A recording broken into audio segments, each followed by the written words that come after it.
Siap ya. Yuk, 1, 2, 3. Selamat malam semuanya. Assalamualaikum warahmatullahi wabarakatuh. Waalaikumsalam warahmatullahi wabarakatuh.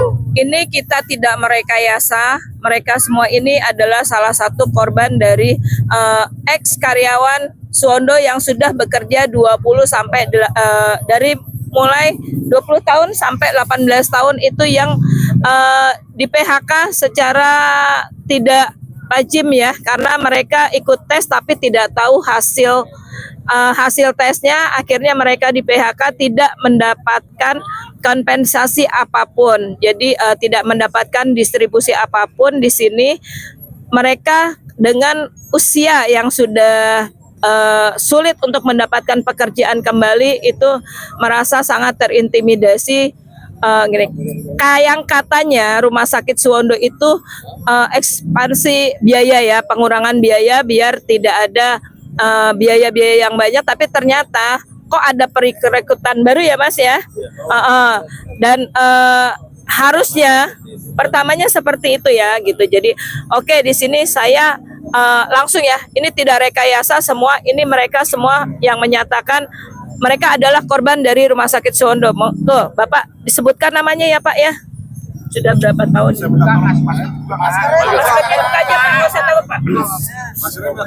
Ya. Assalamualaikum warahmatullahi wabarakatuh. Nama saya Eko Supriyanto. Saya bekerja di RSUD Suwondopati. Saya bekerja di RSUD Suwondopati mulai tahun 2005. Nah, ini kemarin ada tes yang menurut saya kurang lazim untuk rekrutmen yang mulanya tenaga BLU tidak tetap menjadi BLU tetap, tapi di pengumumannya tidak ada nilai yang kategori tetap itu lolosnya nilainya berapa, yang tidak lolos nilainya berapa. Nah, harapan kami di sini itu cuman simpel, kita dikembalikan hak kami, karena selama kita bekerja di RSUD Suwondopati, menurut kami tidak ada jejak rekam yang negatif. Itu aja dari kami. Nanti ada tambahan dari teman-teman. Mbak Ruha, monggo. Oke, terima kasih. Assalamualaikum warahmatullahi wabarakatuh. Untuk semua masyarakat Kabupaten Pati khususnya ya, saya di sini mungkin sudah tidak asing lagi ya, nama saya Ruha. Di sini sebelumnya saya mau klarifikasi aja ya. Kemarin setelah saya itu live kemarin, banyak sekali komentar-komentar nggih. Di antara salah satunya yang mau saya tanggapi adalah 20 tahun yang lalu Ibu pakai uang berapa katanya. Ini iya. Gini ya, untuk kemarin saya sudah live ya, sehingga live itu banyak sekali komen-komentar ya. Di sini saya mau menjawabnya ya. Ada komentar yang seperti ini, jadi saya mau menjawab. Ibu 20 tahun yang lalu itu pakai uang berapa katanya. Gitu ya. Di sini saya akan jelaskan bahwa saya 20 tahun yang lalu, tahun 2005 saya masuk RSUD Suwondopati. Itu saya murni tidak memakai uang serupiah pun. Di situ saya adu kompetensi karena saya basicnya itu agama. Ya, saya sarjana hukum Islam. Di situ kenapa kok masuk di kesehatan? Gitu ya.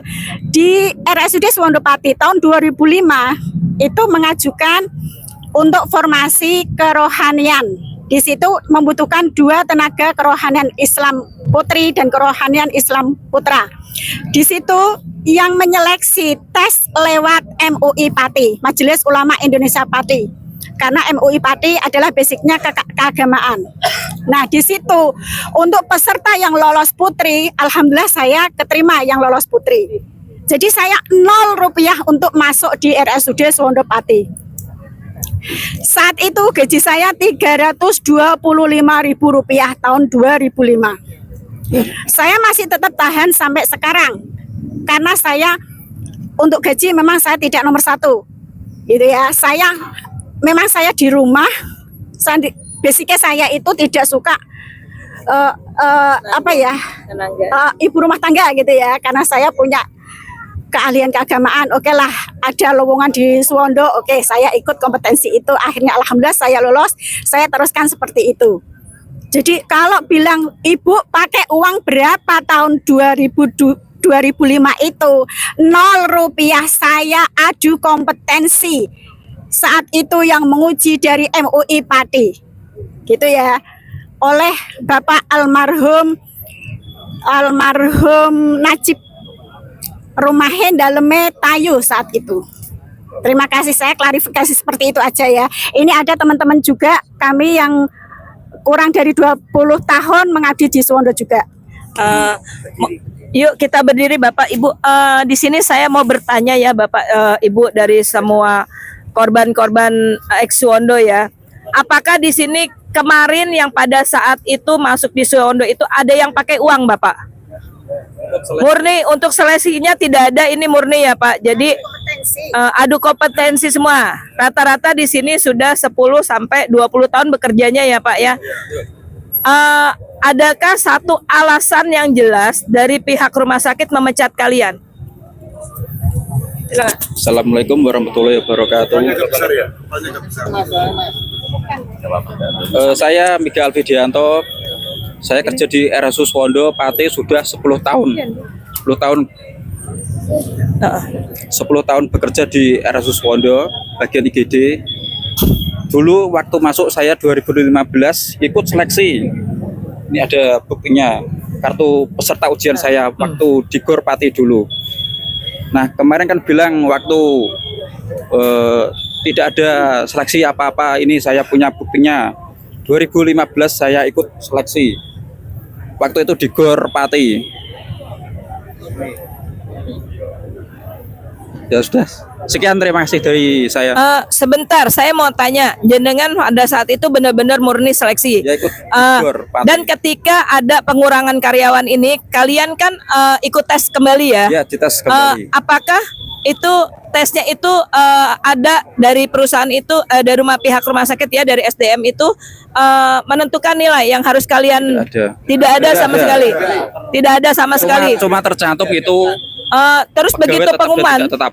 pengumumannya itu tidak, pengumuman itu hari itu juga atau agak lama? Sebelum 1 minggu setelah Sebentar, tolong kasih. Yang Tolong kita selesai. harus jalani di Iya. saat itu kan, dan saya pribadi di saat itu melakukan tes di mata saya, dan mungkin banyak teman yang tahu ada sebagian tim atau karyawan kita yang benar-benar melakukan penyontekan, dan hasil dari soal dan jawabannya itu disita, tapi kenyataannya dia lulus. Sedangkan kita yang benar-benar mengerjakan soal kita tidak diminta, kita pun nggak tahu berapa nilai skor kita. Kita nggak tahu Bu, kita gimana kok bisa nggak lulus. Itu kira-kira yang keterima itu dalam artian mereka tetap bekerja itu sudah bekerja selama berapa tahun? Kalau berapa tahunnya kita bervariasi ya, Bu, Bervariasi, ya. iya. Tapi ada baru 2 tahun, itu pun masih bisa bekerja. Sedangkan saya 2015 awal Bu. Sekarang gini, apakah dari perusahaan itu juga menjelaskan batas usia? Tidak ada sama sekali. Tidak ada sama Tidak sekali ada sama batas sekali. usia nanti yang lulus atau tidak lulusnya tidak Tidak ada. ada, Bu. Jadi pada saat ada pengurangan pegawai ya, karena itu katanya efisiensi anggaran, ya kan? Dari pihak perusahaan tidak dijelaskan kepada jenengan semua, kepada kalian itu syarat-syarat ini untuk lulus apa, itu tidak ada. Tidak ada Bu. Jadi murni harus berdasarkan tes. Tapi kenyataannya nilai Hasil tes, dari nilai tidak hasil ada nilai yang tes keluar. itu tidak mendapat. Ya. Ketika Itu ada Bu, kalau sebelum tes atau sebelum pas kita di pengumuman itu ada yang suara-suara tapi dari luar. Entah nggak tahu murni apa enggak, itu suaranya itu yang 10 tahun ke atas udah kemungkinan aman, ada suara gitu. Karena di tapi- soal tes pun juga Bu. Tapi hasilnya nyatanya berapa setelah lama kita pengumuman kok hasilnya nggak begitu. Dan gitu. saya sendiri pribadi itu sudah 17 tahun di situ. Sebentar Pak, saya juga penasaran gini Pak. Setelah jenengan tes dan dinyatakan tidak lulus, apakah itu dirumahkan dulu dirumahkan dulu dengan gaji pokok tetap ya, dalam tidak ada tunjangan apapun, atau memang harus langsung pada saat itu juga jenengan itu dapat surat pemberhentian kerja? Tidak, Bu. Itu cuma pengumuman lolos dan tidaknya itu cuma pengumuman ditempel. Tapi kita selanjutnya disuruh menghabiskan TMT. Oh, masa TMT. kontrak, ya. Jadi tiap masa kerjanya beda-beda semua ya untuk pemberhentiannya. Tapi jenengan itu selama menunggu TMT itu mendapat penuh. Mendapat Mendapat penuh. Mendapat. Setelah TMT-nya itu turun berarti jenengan tidak dapat apapun. tidak sama sekali. Ada surat pemberhentian PHK itu. Ya. Seperti itu. Dan apakah kalian tidak bertanya atau menuntut dari dari jenengan semua yang sudah di PHK ini ke perusahaan bertanya, sudah dilakukankah seperti itu? Tidak bisa, yang Bu, itu, sudah Bu. pernah menanyakan itu semua. Ya kemarin baru sudah itu pernah menanyakan, bukan keputusan dari direktur ya, katanya ya seperti itu ya, dari keterangan beliau kemarin. Berarti kan ini memang jelas-jelas ada intimidasi ya. Ya, betul, Bu. Kalau memang pengurangan anggaran, efisiensi anggaran, itu kira-kira dari jenengan di PHK sampai mereka ini yang sekarang ini merekrut baru lagi itu segera atau memang agak lama gitu loh? Itu PHK-nya itu, Bu. Rekrutmen? Itu kan TMT-nya kan beda-beda Oh gitu. tiap bulan. Tapi rekrutnya itu kalau kita di PHK, tapi kok setelah itu ada pembukaan karyawan baru lagi. Gitu berarti. Permintaan kita sampel, kita dikembalikan seperti semula gitu. Oh gitu. Jadi harapan panjenengan semua minta dikembalikan lagi. Kalau emang Rumah Sakit Suwondo kekurangan karyawan, buat apa dia merekrut dari luar? Yang sedangkan kita aja dalam saat itu bekerja, kita nggak pernah melakukan suatu kesalahan yang sifatnya berdasarkan hukum ya, Bu. Iya. Kenapa nggak kita aja yang diterima? Kenapa kita yang nggak dikasih konfirmasi dari pihak manajemen? Kalau emang manajemen masih membutuhkan tenaga, itu Bu tuntutan kita. Oh, tuntutan dari warga ya. Jadi tuntutan dari warga ini memang panjenengan semua menuntut perusahaan untuk mengembalikan kembali. Kalau memang benar-benar rumah sakit itu membutuhkan kembali tenaga kerja, jangan merekrut lagi karyawan baru seperti itu kan. Dari luar tuntutannya.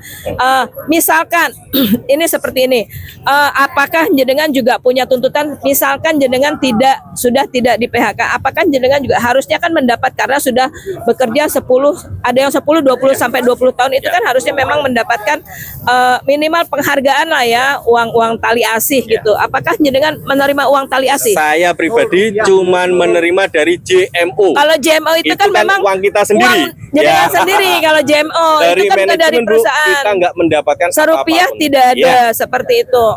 Jadi pemencatan itu berarti setelah direkturnya baru. Ya. Direktur baru itu kan sebelumnya tidak ada ya, walaupun penggantian manajemen itu baru ini. Ya. Baru setelah ada ibu direktur yang baru, yang baru masuk, akhirnya terjadilah Artinya perekrutan itu. perekrutan Ya, itu ya, atau karena tes ulang. efisiensi anggaran banyak yang tidak diterima gitu ya. Jadi harapan dari jenengan semua itu kan harapannya kan, tolong sebutkan biar nanti semua masyarakat. Jadi ini hati masyarakat ya Bapak Ibu, bukan kita merekayasa nanti kita mengada-ngada dibilangnya. Kita ini mengada-ngada kalau ini buatan, tapi ini nyata. Ini korban, salah satu korban keegoisan dan kalau saya bilang keegoisan dan kezoliman dari pihak pemerintah terhadap masyarakat yang memang benar-benar sudah mengabdi. Kita juga tahu mereka ini dengan gaji yang, mohon maaf ya Pak, di bawah UMR ya Pak, jenengan kan kalau nggak salah ya, dengan gaji yang seperti itu mereka masih mau menolong orang-orang yang sakit di rumah sakit, itu luar biasa gitu ya. Harapannya seperti itu. Apalagi di saat pandemi, Bu, kita pun di saat itu kan kita bukan nakes ya Bu ya. Kita kan nggak mendapatkan anggaran yang kayak yang disebarkan itu. Kita pun juga ikhlas bekerja, tapi kenapa di saat setelah ini kok kita nggak dihargai gitu loh Bu? Padahal di saat pandemi kita semua ini bekerja, taruhan nyawa Bu, ya kan? Diasingkan sama tetangga, diasingkan sama saudara di waktu awal pandemi. Tapi kenapa Sekarang setelah itu selesai, kita kok nggak ada lagi. Nah, itu Bu yang saya. Iya, jadi harapan Bapak Ibu semua, kalian semua menjadi saksi ya atas kejoliman dari pemerintahan yang sekarang ini. Setelah pergantian dengan alasan efisiensi anggaran, akhirnya mereka mendapat perlakuan yang tidak tidak mengenakan, dan bahkan kalau saya anggap itu kejam. Karena dengan usia mereka seperti ini, mereka mau bekerja apa? Kalaupun harusnya mereka ini kan mau berdagang, misalkan untuk mengganti penghasilan, itu kan harusnya juga ada uang untuk modal ya, untuk modal. Kecuali juga rumah sakit itu menyediakan lahan pekerjaan untuk beliau-beliau ini gitu. Jadi harapannya keluarkanlah ya Pak, misalkan jenengan ini tidak sudah tidak dipakai lagi oleh rumah sakit, harusnya rumah sakit itu memberikan uang tali asih untuk modal. Karena saya yakin dengan usia-usia seperti ini mau bekerja bagaimana selain usaha loh ya Pak, jenengan mau masuk lagi di rumah sakit mana